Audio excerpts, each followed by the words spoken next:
అదే RTV app వార్తల్ని క్షణాల్లో చదివే అవకాశం ఉంటుంది. ఒక న్యూస్ పేపర్, ఒక టెలివిజన్ ఛానల్ మీ చేతుల్లో ఎప్పుడు ఉంటాయి. శ్రీ బాల వినాయక యువక మండలి కొండవీటి ప్రాంతం సభ్యులమైన మేమందరము కలిసి 1992వ సంవత్సరం నుండి 34 సంవత్సరాలుగా వినూత్న రీతిలో వినాయక విగ్రహాలను తయారు చేస్తూ పర్యావరణ పరిరక్షణను దృష్టిలో ఉంచుకొని మట్టి విగ్రహాలని తయారు చేస్తున్నాము. ఎటువంటి కెమికల్ పెయింట్స్ను వాడకుండా పూజా సామాగ్రి వస్తువులైన పసుపు కొమ్మలు, వేలకులు, లింగాలు, గోడంబి, ద్రాక్ష, ఒక్కలు తదితర పూజా సామాగ్రి వస్తువులతో తయారు చేస్తున్నాము. ఈ సంవత్సరము 16 అడుగుల వినాయక విగ్రహాన్ని 2 నెలల పాటు కొండవీటి వినాయక మండలి సభ్యులైన బండా శేఖర్, రఘువీర్ శిల్పి, అశోక్ ఆర్టిస్ట్ తదితర సభ్యులందరూ నిరంతరం కృషి చేస్తూ 2 నెలలుగా కష్టపడుతున్నారు. మనము వినాయక విగ్రహాన్ని తయారు చేయుటకు వింజామర ఈకలు, అలాగే అయ్యప్ప స్వామి మాలాధారణ పూసలతో తయారు చేసినాం.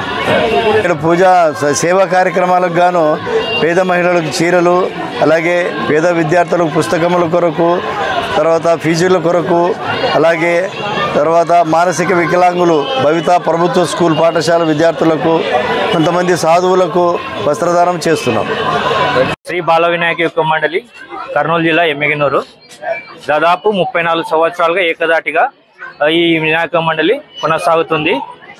ఈ సంవత్సరం వింజామాల ఈకలతో, అయ్యప్ప స్వామి మాలతో తయారు చేసినారు. దాదాపు ఈ విగ్రహాన్ని తయారు చేయడానికి 3 లక్షల రూపాయలు ఖర్చు అయ్యింది.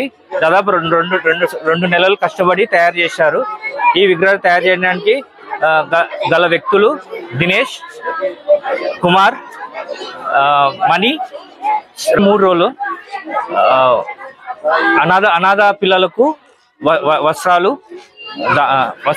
వస్త్రదానము, ఆడపిల్లలకు చీరల దానం చేస్తున్నాం. మరిన్ని వీడియోస్ కోసం ఛానల్ ని సబ్స్క్రైబ్ చేయండి. లేటెస్ట్ అప్డేట్స్ కోసం వాట్సాప్ ఛానల్ ని ఫాలో చేయండి. అండ్ లింక్ డిస్క్రిప్షన్ లో ఉంది.